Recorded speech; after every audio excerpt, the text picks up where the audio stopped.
Hey everyone, welcome back to this limited series podcast called Queer AuDHD BIPOC. I'm your host, TQ, a queer, trans, disabled Chinese Singaporean AuDHDer and a student of this community. This podcast and our upcoming book is to help other queer, Black, Brown, Indigenous, Asian, South Asian, Middle Eastern, and all the wonderful people of color in the world who are both autistic and ADHD feel seen, less alone, and supported while living in multiple margins. And today I'm joined by Charlotte Hunter Louttit-Kijekijik, which I just learned means like the sky or the heaven in Ojibwe. We met through the autistic community. I am very excited that she's decided to do this interview. So, Charlotte, could you please introduce yourself and your identities and your pronouns? Yeah, sure. Thanks so much for having me. We say miigwech to say thank you. My name is Charlotte Hunter. I'm Métis. So in Canada, there are three recognized Indigenous peoples, the First Nations, the Métis, and the Inuit. I'm seventh generation Métis from the northern part of Ontario in Canada. I identify as two-spirit. My family has a long history of both neurodivergence and two-spirit people in the Indigenous line of my family, whereas my father was not Indigenous and his family's white bread and butter kind of neurotypical family. As as you mentioned, I'm both autistic and ADHD. I have also a chronic pain disorder that hasn't fully been fleshed out, but I see a chronic pain doctor, and that's been a big part of my life as I grow into my 40s. I'm trained as a biochemist and a lawyer, but I've had trouble keeping steady full-time work over most of my life. So I've done all kinds of different things. And right now I do mostly consulting work in equity, diversity, and inclusion. How did you find out that you're ADHD and what was that exploration and diagnosis journey like for you? Well, I was practicing as a sole practitioner lawyer, living in a medium-sized town in Northern Ontario by myself, and I knew there was something going on with my nervous system. My nervous system was extremely hyperactive compared to everybody else, and I was begging doctors for a solution, begging them to try different medications, and I wasn't really getting anywhere. And Mhm. things were getting worse and worse and worse. And then, like I'm sure a lot of people, COVID hit, and I didn't want to go through COVID alone in a town where I didn't really know many people. So I moved back 600 kilometers north into the wilds of Northern Ontario to live with my mother. She was 75 at the time, and she was living alone as well. So we decided to spend COVID together, and I stopped working. Mhm. And so through both that combination of not working, being in lockdown, and being back literally sleeping in my childhood bed, I had lots and lots of time for introspection. And I can't explain it. It just sort of came to me. I already had the ADHD diagnosis years prior, but I just said there's got to be more. Something else must be going on. And I did a lot of research, and part of it was even my social media feeds. I would notice more and more autistic people showing up in my feeds, and them suddenly coming to the realization and getting the diagnoses. So it just sort of hit me like like a ton of bricks. I'm autistic, and I knew about 3 years before getting my diagnosis. Yeah, I just knew. Wow. And was it all through that journey back to, I guess, like the location of your childhood? Were there like any connections that you made while physically there and like interacting with where you grew up? Oh yes, absolutely. My father passed away about 10 years ago, and he and I had a strained relationship growing up, and that never really made sense to me. And my mother and I get along like peas and carrots. She certainly might not be neurotypical herself. It's it's a touchy subject, but my father and I just never could connect on a humane, cooperative level. And Mm. so coming home really made me, yes, rethink all those situations. Me arguing with my father and dissociating. I could remember myself y- just totally dissociating from the situation and getting, called a daydreamer, or having trouble with strong smells or strong Mm. loud noises while my father was trying to get me to do chores and work with him, and things like that just never made sense to me before. And the culmination of it all, being having all that time to think about, 20 years of growing up, and everything suddenly started to have an explanation. And almost simultaneously, I came to understand my gender identity as well. The Mm. autism and the gender identity, I mean, within a month or two of figuring out one, I figured out the other, because I had always wondered whether I was gay, but I knew in my heart I was not a gay boy. And that's as far as my mind would take me. My mind said, "Oh, I'm not a typical heterosexual, but I'm also not a gay man. So what could I be?" And growing up in the North, I didn't have any exposure to trans lesbians. I mean, it just was something I had never even encountered in my life. And Mhm. so those realizations kind of came around a similar time. I'm sorry, I'm tearing up a bit. Just I'm holding a moment for the, like the loneliness of not seeing anyone like ourselves growing up. So thank you for sharing that. There was something I was gonna ask. Oh, you mentioned like it was 3 years, you knew for 3 years before your diagnosis. Was there any like difficulty getting an official diagnosis, navigating the healthcare system in Canada? Yes and no. Because I'm Métis, I do have a little better access. We have a public healthcare system in Canada, but it's very overtaxed. There's long waiting lists. It's free, Mm, but there's long, long waiting lists. And especially in the North, there's a huge shortage of doctors. There's a shortage of specialists. As an Indigenous person, we're supposed to get a little bit extra access to healthcare. That's debatable whether that's being realized or not, but I hmm. was lucky enough to have my own a psychiatrist who saw me a couple times a year. I talked to him first about the gender identity. He referred me to a online HRT clinic that was a pop-up clinic during COVID. So I had, Mm, even though I lived like, up here in the north, I wouldn't have had access to HRT. None of the local doctors would have wanted to even deal with a trans woman hmm. early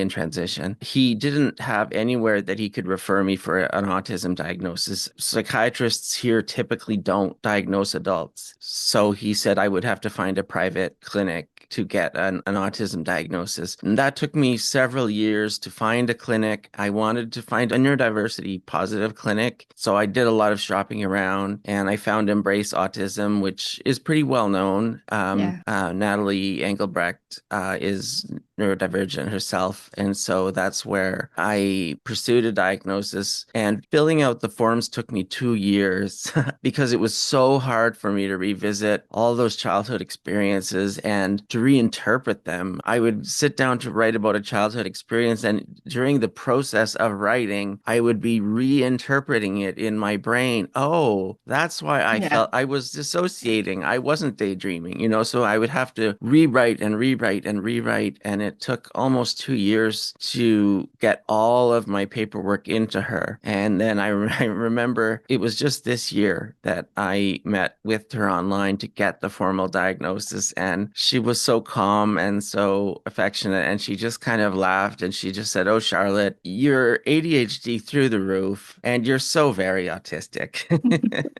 So that's how she put it. So Wow. it required a lot of perseverance, and it was about $3,000 for me to. Mhm. So that would have been a barrier to some people. Yeah. And I also heard you mention just now that you're aware that, like, on your Métis side, that there's neurodivergence there. Did you realize that, like, after your autism diagnosis journey, or was that something that you have always known? I always knew there was something there. In very specifically in that's my maternal line. Hmm. Which is very common in the Métis community because that's who the Métis are. We are the children of European men who came to Canada to explore, quote unquote, and develop, quote unquote, the country, and had families with Indigenous women. So Mhm. my indigenous line is by definition my mother's mother's mother's mother's mother. In that specific line of my family, I knew there were several suicides. I had several great aunts who never married and who worked factory jobs and just had a very manly personality to them that was not talked about. The suicides were not talked about. I knew that I had several gay cousins. In the present day, I know that I have a non-binary cousin, I have a gender fluid cousin, all on that specific line of my family, and none of the rest of my family have these factors popping up Mhm. so frequently. So I knew there was something there. It wasn't until I started reading books like Devin Price's book on autism and other books on autism that really drove home the genetic component for me. Yeah, yeah. Does it make it easier knowing that there's a lot of like gender and like neurodiversity in your maternal line, or is it still something to unpack further for you? 50-50. It makes it 50% easier because I know and I understand and it makes sense to me. Mhm. It would make it 50% additionally easier if my family could sit down and talk about it with me and accept it Yeah, themselves, and we yeah. could unpack it and talk about, oh, hey, why did, Aunt Ethel never marry and work in a factory, and and have these discussions. That would really be amazing, but my family's just not there yet. I even have like present day cousins who are having trouble coming to terms with their own neurodivergence, and it's not for me to push them, Yeah, yeah, so for sure. it's helped me internally, but we haven't grown into a family that can talk about it that openly. That would be healing. Yeah, yeah, definitely. You mentioned getting diagnosed with ADHD first. What's it like to be both ADHD and autistic? And did you ever struggle with the contradictions, especially before the autism piece came in? Like a lot of people, when I got the ADHD sort of tentative diagnosis, and I was put on a trial of low dose Ritalin, I mean, it did really kind of change my life. It was pretty amazing. I had that ADHD awakening of, oh, I can be functional for 8 hours a day. This is magical. But I was not able to increase to an adult dose. I'm sensitive. Oh, I'm very sensitive to every medication I've Same. ever tried, except maybe hormones. And so there was that. And then there was a lot of other things that couldn't only be explained by ADHD. I didn't start having meltdowns until I was in my late 30s. I know a lot of people have meltdowns as children. I never did. I was able to contain. I was like the degree of anxiousness that I had as a child that I fully contained and completely masked is blows my mind today. But in about my late 30s, I couldn't hold it together anymore, and I started having the occasional. I was calling them seizures at the time because I didn't know what they were. I was diagnosed with psychogenic seizures, and I still to this day wear a medical alert bracelet that says history of seizures. Then things gradually just started to add up. ADHD explained a lot. It explained a lot, and it opened that door to the idea of, oh, my brain might work differently from everyone else, and that gave me some grace to allow myself to say, oh, maybe I learn differently. Oh, maybe I do experience smells and tastes differently. But it just didn't explain everything, obviously. It didn't explain the meltdowns. It didn't explain the sensory sensitivity overload. It didn't explain the meltdowns. And it didn't explain my tendency to isolate socially when I'm overwhelmed. Mhm. And so I was, like I said, before I moved home, I was already sort of on that quest. I just didn't really know what I was looking for. Yeah, yeah, for sure. I was also diagnosed ADHD first, and the meltdowns were also very, very confusing. So you've mentioned the interaction of gender identity with figuring out neurodivergence. How do parts of who you are, I know you've also mentioned like chronic illness, gender, race, queerness, how do they shape your ADHD experience? I've come to see them as all one thing. I identify principally as two-spirit. I identify as a two-spirit person. I'm currently acting as the chair of the Two-Spirit Council for the Métis Nation of Ontario. So there are about 30,000 Métis people in Ontario, and our self-government is recognized by both the provincial and federal governments in Canada. So we're quite fortunate to have recognition as an Indigenous self-governing people. Being part of that Two-Spirit Council has really opened my eyes, because everyone on our council has gender identity issues to some degree. We don't all identify as trans, but basically none of us identify as cishet. Yeah. Period. We all have chronic illness issues. I remember going to the first Two-Spirit Council meeting that I attended in person. There were 12 of us there. 3 of us were walking with canes, and like we were all young people. And probably half of us have chronic pain issues. At least half of us are neurodivergent, probably more. Once I started spending time with other Two-Spirit people, it all really clicked. It all really came together. We're a traumatized people. We come from a difficult past. We're a mixed history people, and we have a lot of trauma. The flip side is that just culturally, this is the way gender diverse, neurodiverse people in Métis culture express themselves. We express ourselves as being two-spirit. We get together as we have traditional roles as protectors of the water, protectors of orphans, solvers of domestic disputes and gender-based violence in our communities, and as medicine people. Those are our traditional roles. And if it's not a genetic outcome, it's a cultural outcome, that just the gender diverse and neurodiverse people in our culture, this is how we express ourselves, is as two-spirit people. Yeah, for sure. Another question that I ask all my guests is like, what is it like to be kind of like all of the above at the same time? It was very difficult at first. I grew up in my father's side of the family, as I mentioned, is majority neurotypical, straight, cishet, white, European, middle class, working. My grandparents were Depression era grandparents, so they had this real, workaholic mentality, work your way out of poverty. And my father was always critical of social welfare programs for people with disabilities or minority populations, racialized people. And that's part of why I think growing up, I was so indoctrinated with the idea that I was normal, that any difference I was feeling was something I was doing wrong. And I internalized it as, I'm broken, I am faulty, it's my fault that I'm in pain, it's my fault that that I'm sensitive to this experience, and so when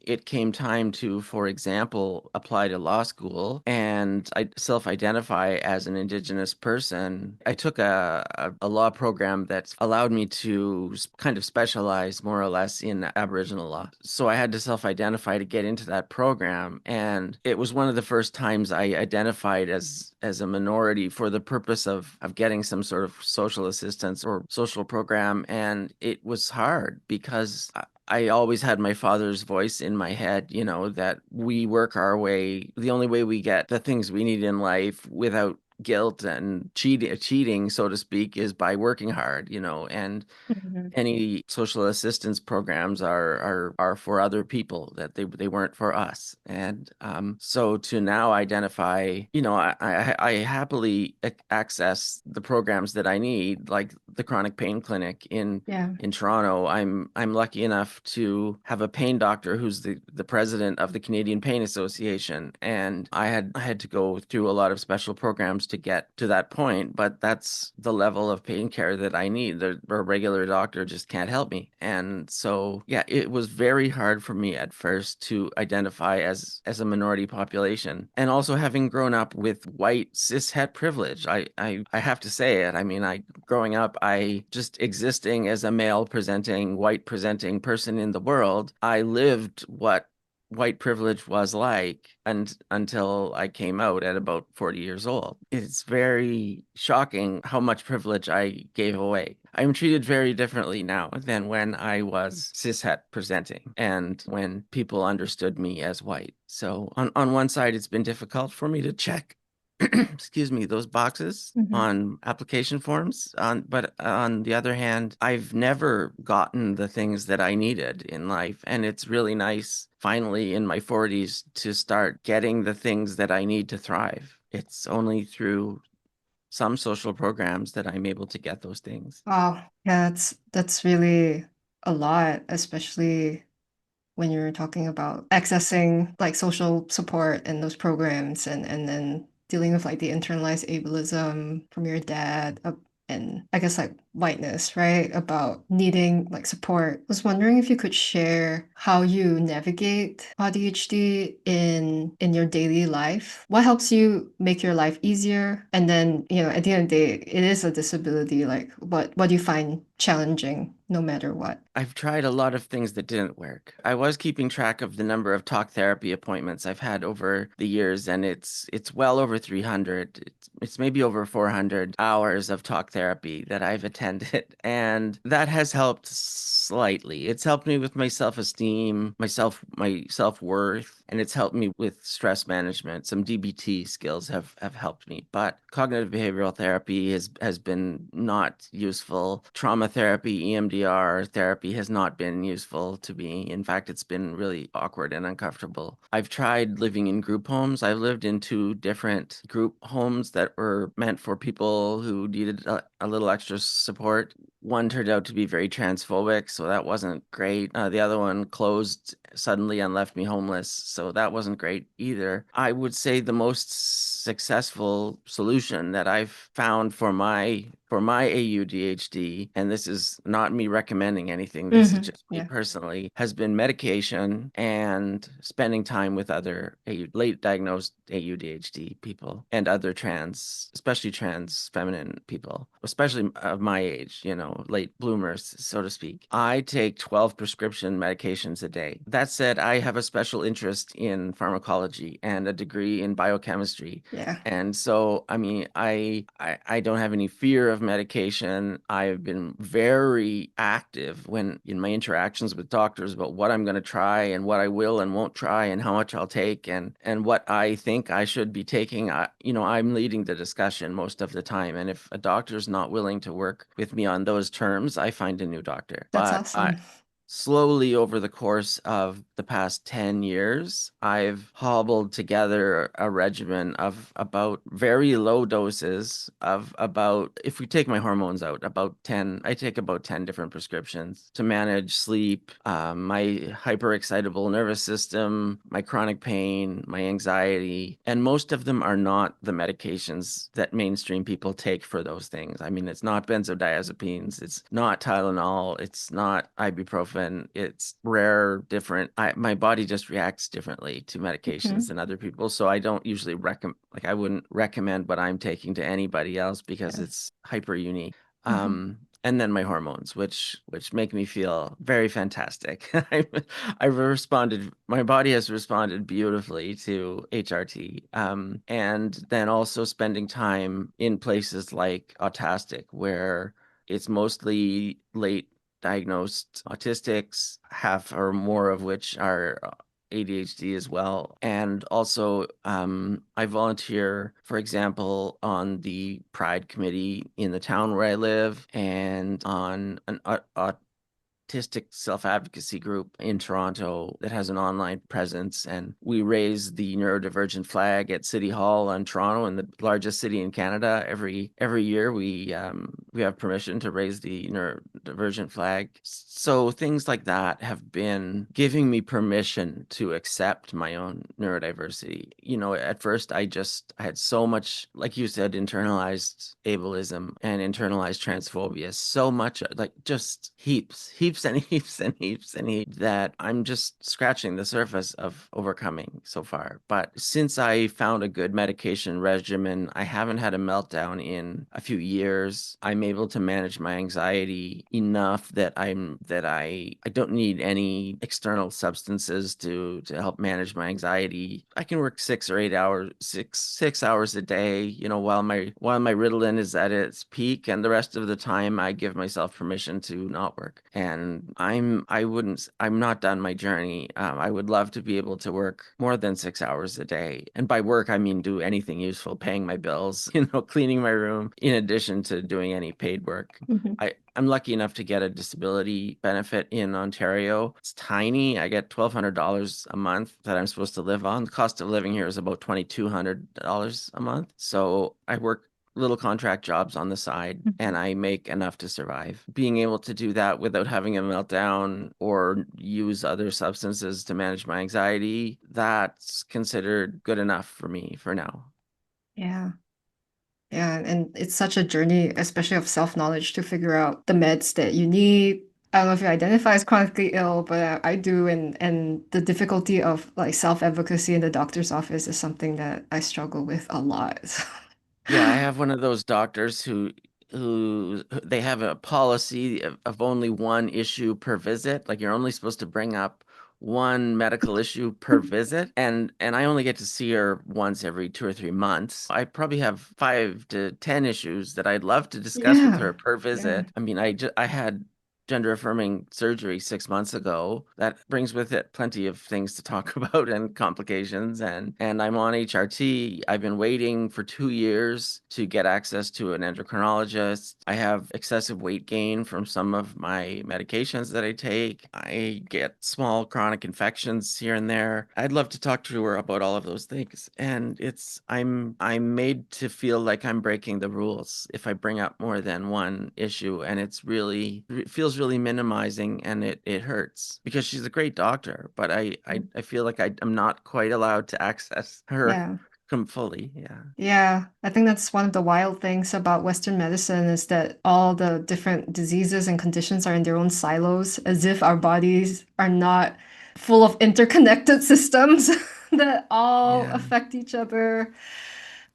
Mhm. Yeah, that's really rough. But I'd like to pivot now. I know you mentioned some of these things. Like what brings you the most joy? And, feel free to talk about your special interests here now that you're at this stage of your ADHD journey. I was a city girl for a long time. Growing up, all I wanted was to move to Toronto. Toronto's 600 kilometers away from where I grew up and where I live Hmm. now. And I just wanted the big city. I wanted to experience it all and get away from monoculture life up here and hear the sounds and taste the tastes and meet people from all over the world, and I did that. I lived in Toronto for 11 years, loved it, but it kind of burnt me out eventually. And then I lived in a smaller town kind of halfway between for another 10 years. But as I grew into my 40s, I really had to start slowing down. My body is just it's wearing out, even though I'm only in my 40s, but I feel sometimes like I'm in my 60s.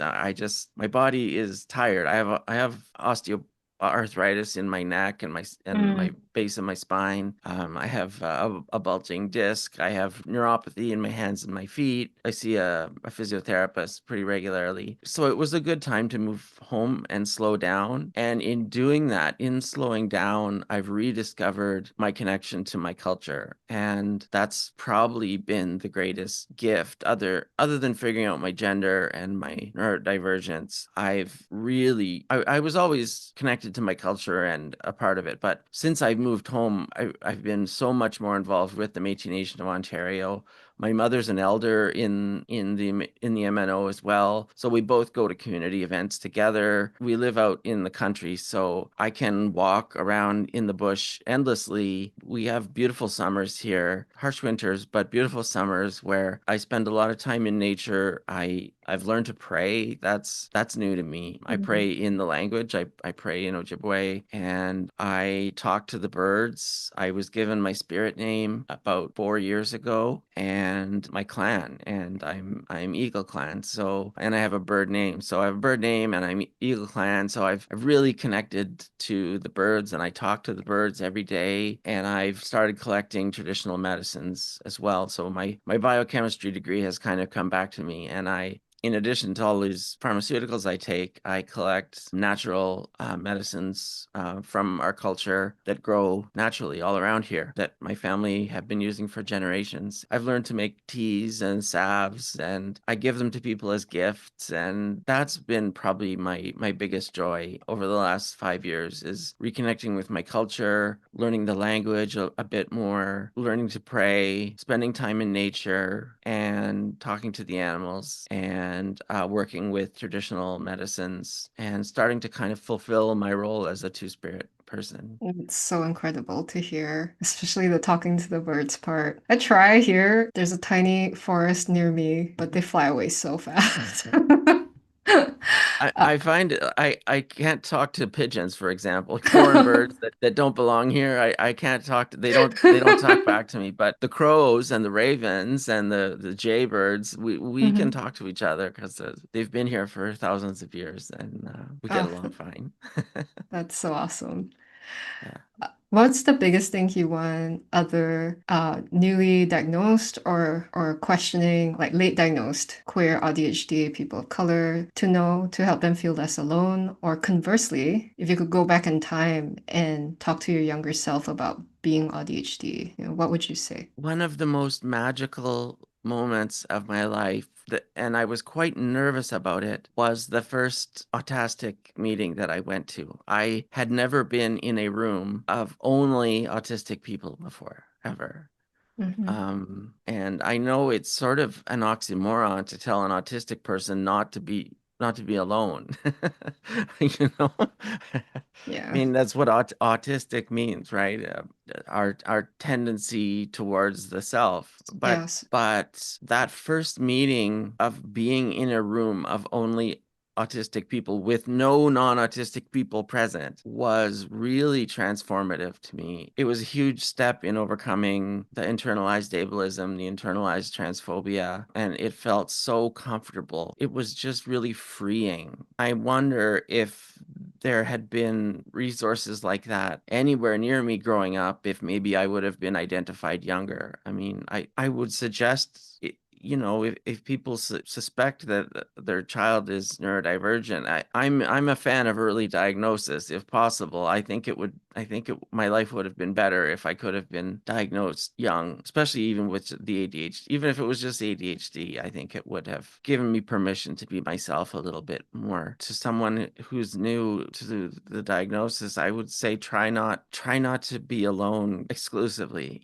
Try to find, if you put yourself out in the world, we will find each other somehow. I'm not on Twitter anymore, but when I was on Twitter, somehow my feed was just constantly full of ADHD people that we just gravitate. Even the algorithm helps us find each other, and if not, we find each other manually. It's magical how in a room of neurotypicals I can usually find the other neurodivergent people, and we'll group together in the corner and kind of just talk about something else other than what's going on in the room. That would be my advice. Do that. Try not to be exclusively alone 100% of the time. Try to find each other, and a whole new world will open up to you. I'm curious, did you find autistic before or after you realized that you were autistic? Oh, I already knew I was autistic. I didn't have the diagnosis yet, Hmm. but I was absolutely sure enough. I had read Devin Price's book, and I had studied all the criteria, of course, and I think I had started my application at Embrace Autism. So I was quite confident in my Hmm. self-diagnosis, Yeah. but I only got the professional diagnosis I don't know, 6 months ago. Yeah, yeah. Oh, I just bring that up because I think for anyone who's listening who might have face any barriers to accessing a diagnosis, there's still nothing stopping you from meeting your needs for connection, for community in the meantime. Because I also did something similar. I joined all these autistic groups before I got my formal diagnosis. And like you said, it's magical. A lot of those sessions were more healing than like therapy sometimes. Um, yeah, so that's just like 100%. I agree yeah. with you 100%. If you don't have a diagnosis, there is nothing stopping you from exploring autistic spaces and seeing Hmm. how you feel. I think how you exist in those spaces will tell you a lot about yourself. Yeah, for sure. We're coming close to the end. say a policymaker or a therapist, healthcare provider comes across this podcast, what's the biggest thing you want them to know so that more queer ADHD BIPOC people can receive support in the future? The quick and easy answer is that not everybody needs CBT and EMDR. I'm I'm constant. I've been to probably 10 therapists in my life, and probably 8 out of 10 of them, maybe 9 out of 10 of them wanted to do CBT and EMDR with me. There are other modalities of therapy, Yeah. would be probably my biggest message. I did a lot better in dialectical behavioral therapy and in self-compassion based therapy. I even struggle to say the word self-compassion because I have so little of it. It's a sore point for me. Out of those 10 or so therapists I've had over my life, by far, the most progress I made was with a therapist who just randomly, and this is hard to believe, but just they were assigned to me randomly. They happened to be Métis, queer, and neurodivergent, and in Mm-hmm. chronic pain. Mm-hmm. Wow. and and they were an MSW and a registered psychotherapist, so they had all the credentials, but they were a mirror of myself just by chance. Well, I mean, not entirely by chance, but it didn't have to be that way. But that's who I was assigned to. And at our very first meeting, I said, I'm thinking about my gender. I'm thinking I might not be cisgendered. Like at our first meeting, that's how comfortable I was with this person. So those would be my two off the top of my head recommendations. Don't there's more to the world than CBT and EMDR, and also hire within your practices racialized people and neurodivergent people. Make your practices a reflection of the people. Well, I think practices are a reflection of who they want to serve. You can tell a lot by a roster of therapists at an organization. If they have no diversity in their therapists, they're probably not targeting a diverse audience either. And if they are, they're probably not going to do a great job of it. So Yeah, tell me about it.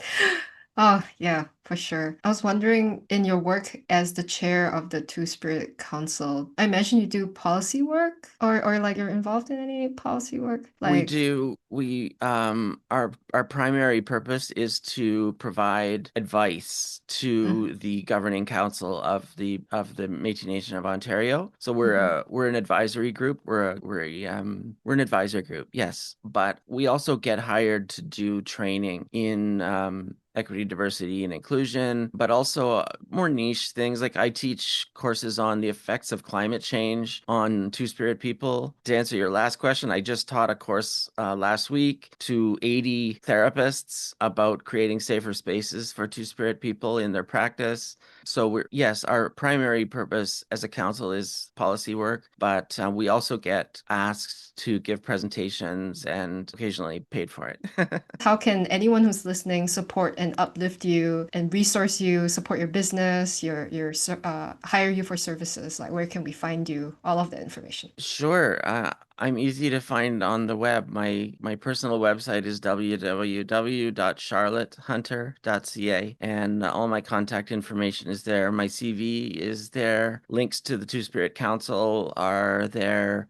Links to the Métis Nation of Ontario are there, and a list of my previous work is there as well. So yeah, charlottehunter.ca. All right, thank you so much for joining us today, Charlotte. And thank you for everyone who's listening. So, Charlotte's story will also be in the book Queer ADHD BIPOC. And right now, you can also go to rewilding.cc/book to pre order a copy of the book, because all the funds that we receive right now will go towards paying all of our awesome interviewees, including folks like Charlotte, and will help support this project. And when all our project fees are covered, the funds will also go toward the Autistic People of Color Mutual Aid Fund and to my disabled Palestinian friend Nara and her family of 4 in Gaza. So lots of awesome reasons to support this project at rewilding.cc/book.